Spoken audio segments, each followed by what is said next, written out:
Shalom, shalom, shalom. Que le Seigneur vous bénisse. Que sa grâce surabonde sur vos vies. C'est encore moi ici, votre serviteur, le révérend prophète Jérémie Zoé. Je voudrais parler de la sous-discipline. De plus en plus dans nos églises, il y a une vérité qui a commencé à disparaître. On n'arrive plus à sanctionner les enfants. On n'arrive plus à ramener les enfants à la droite ligne. On n'arrive plus, n'est-ce pas, à l'église, quand il sanctionne un enfant, il prend ses affaires, il fuit de l'église. Il y a des gens qui étaient soumis à pied et qui ont quitté la communauté. Il y a des gens qui avaient été même sous avertissement, qui sont partis dans la colère. Et puis il y a ceux-là aussi que le pasteur a mis sous discipline et qui ont rendu démission et qui sont partis. Je suis en train de vous dire qu'il y a une vérité à laquelle vous êtes en train de faire front. La sous-discipline, regardez ce que l'apôtre Paul dit dans le livre de 1 Corinthiens 5:5. Il dit qu'un tel homme soit livré à Satan pour la destruction de la chair, afin que l'esprit soit sauvé au jour du Seigneur. Il dit qu'un tel homme soit livré à Satan. La sous-discipline, c'est une manière de te livrer au diable. La sous-discipline, c'est une manière de te mettre entre les mains de Satan. La sous-discipline, c'est une manière de dire, oh Satan, voici on te donne ce monsieur-là. Il faut veiller sur lui, il faut le combattre, il faut le briser pour qu'il comprenne la réalité. Vous allez voir que c'est ce que Dieu a fait. Dieu, en quelque sorte, a livré Job, n'est-ce pas, à Satan. C'était une forme de sous-discipline. Alléluia. Nous allons encore, quand nous lisons la Bible, nous allons voir plusieurs personnes qui ont été sous discipline. Des gens comme Élie, le sacrificateur. Dieu a mis sa famille sous discipline.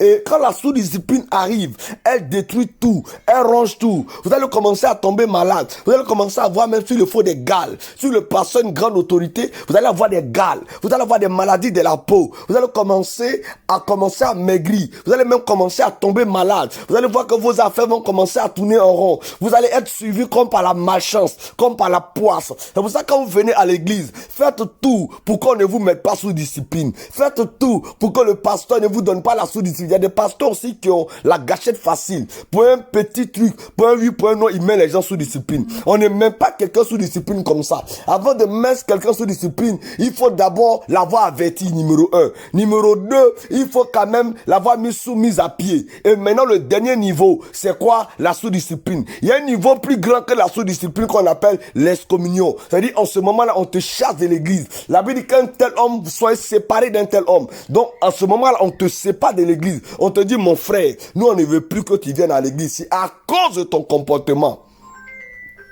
C'est des actes qui sont bibliques. C'est des actes qui sont spirituels. C'est des choses qui se passent. C'est des choses que aujourd'hui l'église doit pouvoir comprendre. Aujourd'hui à l'église, la sous-discipline a disparu. Quelqu'un peut être faux, quelqu'un peut être un bandit, quelqu'un peut être un voyou. Le pasteur fait tout pour le supporter. Effectivement, l'église doit supporter. L'église doit accepter souvent les brebis galeuses. Mais la sous-discipline aussi, c'est une manière de te soigner. C'est une manière de te guérir. C'est une manière de briser ton caractère. C'est une manière de t'aider à changer. C'est une manière de t'aider, n'est-ce pas, à comprendre que on ne vient pas à l'église pour s'amuser. L'église n'est pas un champ de manioc. L'église n'est pas un foutoir. L'église n'est pas un endroit où tu peux faire tout ce que tu veux faire comme tu veux faire. L'église, c'est pas ta maison. L'église, c'est pas ton foyer. L'église, c'est pas un marché. L'église, c'est un endroit où quand on vient, on doit être sérieux. Quand on vient, on doit être conscient. Quand on vient, on doit être mature. Quand on vient, on doit être digne. Quand on vient, on doit être capable de pouvoir marcher dans la vérité. Quand on vient, on doit être un homme qui n'est pas hypocrite. L'église transforme les gens. L'église change les caractères.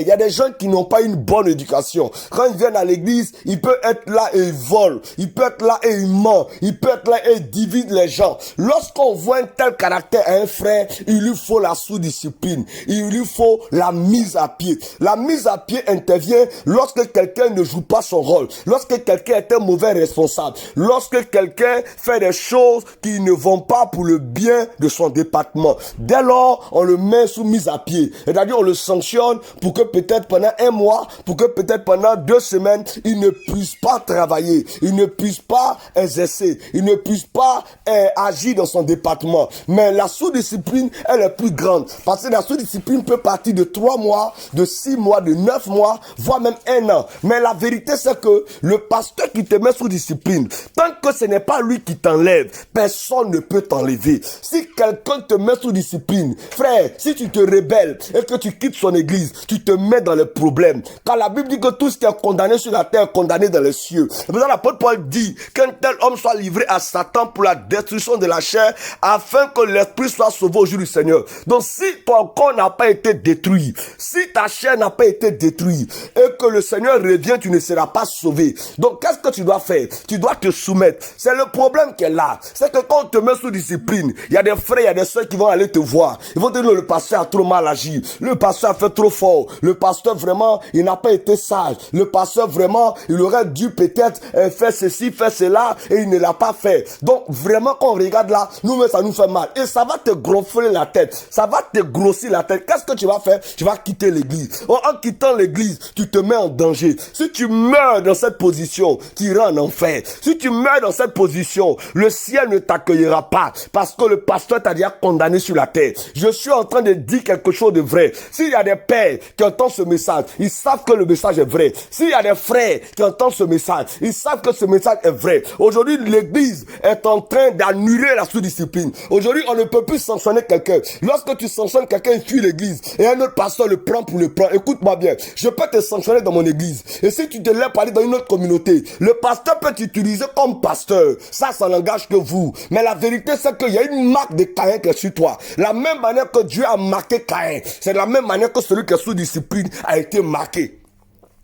Quel que soit l'endroit où tu vas rentrer, tu vas mal finir. Tu vas emporter la poisse. Tu vas emporter la malchance. C'est pour ça que je vais dire aux hommes de Dieu, avant d'accueillir quelqu'un dans votre église, avant de recevoir quelqu'un et de le faire participer aux activités de l'église, de faire de lui un membre actif de l'église, il faut connaître d'où il vient. Il faut savoir la raison pour laquelle il a quitté l'église. Aujourd'hui, ce que nous voulons avoir, ce que nous avons en tête, c'est quoi? C'est que nous voulons amasser des gens. Mais on les amasse pour aller où? On les regroupe pour aller où? C'est pour aller au ciel. C'est pour qu'ils soient sauvés. C'est pour qu'ils soient dans le plan de Dieu. Donc dès lors, on ne se met pas à ramasser les gens comme ça.